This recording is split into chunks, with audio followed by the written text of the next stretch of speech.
Hey everybody, this is Athletes and Antiquities. In today's video, we're going to be talking about the laws of supply and demand and the 4 types of cards that strain this law the most.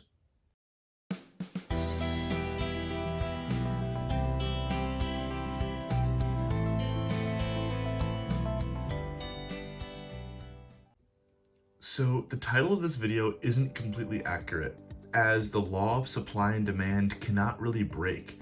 That's why it's called a law.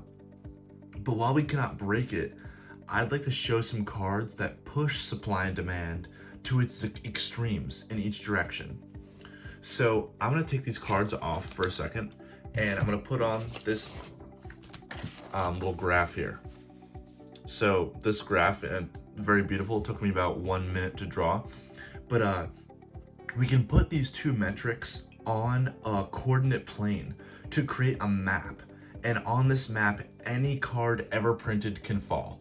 It can fall anywhere from 0, 0 to 100, 100 in both directions, which are labeled as such. So so you can see it right here, and each corner of this plane represents an extreme with the idea of supply and demand. And each of these 4 corners is what we're going to talk about today. So these are the outer boundaries, and this is where this law is really tested the most and strained, if you will. So today I'm going to discuss the type of card that falls into each of these 4 corners. So the first corner on the bottom left is lowest amount of supply and lowest amount of demand. The bottom right is lowest amount of demand but an extreme supply. The top left is a low supply but extreme demand. And finally, the top right is high demand and high supply. So first, let's talk about the bottom left. And this is low demand and low supply. So I have 2 cards here to show as low demand and low supply, and I'm going to talk about why they each fall on this bottom left part of this plane. So these are very niche cards that, while are quite scarce and are quite rare, they're largely undesirable and therefore are quite cheap. So first, let's look at Salamence here. This is the Cosmos Hollow Salamence from Dragon Vault. I've talked about this card a lot because it's like one of my favorites, but it's a very niche card, and this is all about condition rarity. This card is not a rare card in absolute terms, but this is a very rare card in terms of its grade, which is why I say it's a condition rarity. So this is a PSA 8 of this Cosmos Hollow Dragon Vault Salamence, and this is only one of 2 PSA 8s with none graded higher. There's a friend of mine that watches the channel actually got this card in a return and said, hey, like, do you want it? I'll trade for you. So I traded him my 7 and something else for this 8. So this is a condition rarity card, an extremely rare and scarce card at this grade, but it's very undesirable, so it doesn't carry this large ticket price. And the Manaphy here, again, a card I've showed in this on this channel before, but this is a card that is more absolute rare in terms of not many of this card were printed. This is a very low print run Japanese promo, but there's very little desirability, so it falls very low on this demand y-axis here. So both of these cards kind of belong in this bottom left.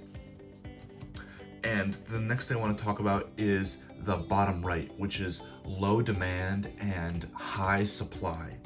So this is pretty much the worst type of card in terms of like hobby love, and it could be filled with commons and uncommons from any set, but that's not very exciting. So I tried to find I'm gonna move this a little bit.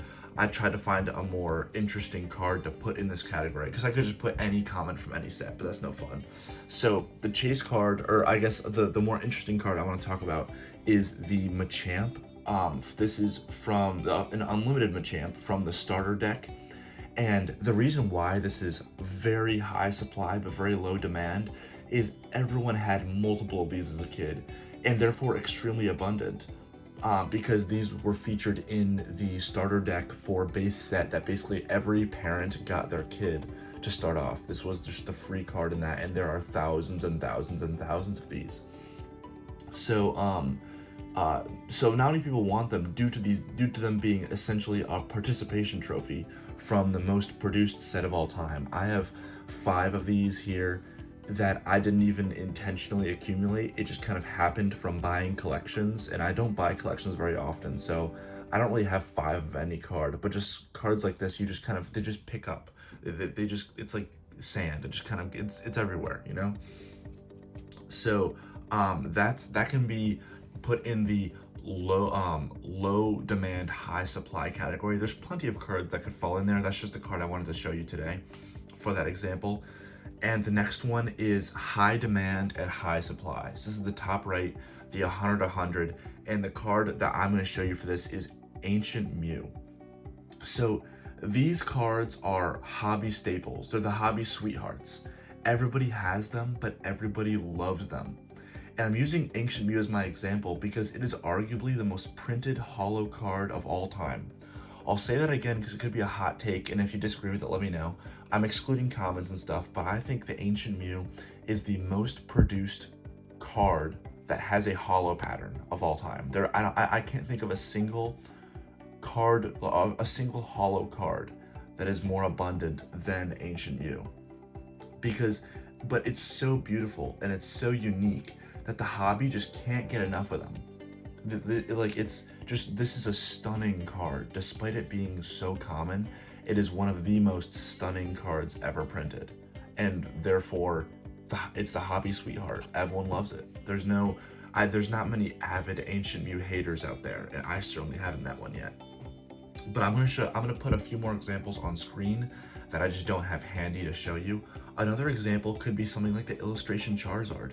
This was given out for free with a purchase of, I believe it was $20 or more on the Japan Pokemon Center for months. This was available for so long. So people that wanted the card got it, but a lot of people that didn't care about the card also got it. But there's still a lot of demand for it because it's such a pretty card, but it's everywhere. Like, I know in SM Pratt, in one of his videos, he had literally hundreds of them just stacked around him as he talked about it. But it's an amazing card. It's a beautiful card. There's just so much of it. There's at least one for everybody that wants one. So because of that, they're still incredibly cheap. But they still sell consistently, and that's the key. This card, for being as loved as it is relatively cheap too, but that demand suppresses it so much in terms of price. Sorry, the supply suppresses it so much in terms of price, but they still sell like hotcakes, you know? So another example is the Stained Glass Birds. The Stained Glass Birds promo was from the Hidden Fates ETB, and as of this video, there are over 16,000 of those graded already. But just like the Ancient Mew, they still sell like hotcakes. PSA 9s, PSA 10s absolutely fly off of eBay, despite it being an extremely printed promo in a very commonly opened product. It was the best product to get those packs, so everyone was opening it, even if they didn't want that card in particular. So that was the third category here, and the last category, I don't have a singular card to show it off, so I'm just gonna put all my cards back because I don't have a card that can really do this category justice, and that's the low supply, high demand. These are the grails of the hobby. And so I have nothing in my collection that really does it justice, as I said, but these are the heavy hitters. These are the illustrators, the tropical mega battles, the super secret battles, the 1, 2, 3 trophies, the University Magikarp, the Trophy Kangaskhan, the dual, the bilingual Exeggutor, all these cards, they're on the Mount Rushmore of the hobby because everybody wants them, but they just aren't there.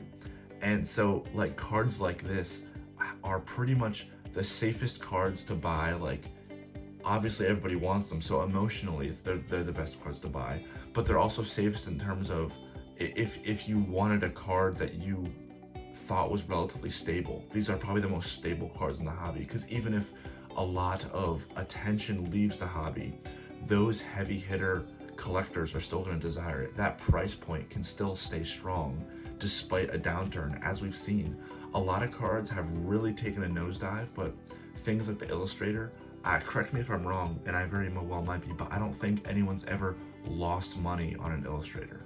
I think they've always sold it for a profit. just because of how low supply, high demand those cards are. I think it was 39 illustrators were given out. So cards like this, the holy grails, the Mount Rushmores of the hobby, are it's as good as it gets. So when you're looking for a card to buy, I don't really do this mentally very much. I kind of just like I kind of just I don't really, I ignore it because I don't really buy cards for investing. That's not really my style. But where does that card you're thinking of fall on this scale? And there's no wrong answer for this. If your card is a 0-0, that's not a bad thing. I collect cards like that no one really cares about. There's not a lot of them out there, but I just really like it. Is it 100? Is it one of those hobby sweethearts? Where does it fall on this? And does that change if you want to put money in it in terms of some sort of a profit-seeking motive? Again, I don't really do that. I don't really recommend buying cardboard, buying cards to invest in. Like if you want to flip into an optimized market, that's one thing, but I don't really recommend that. But if you are doing that, which is totally fine, where does it fall on this grid?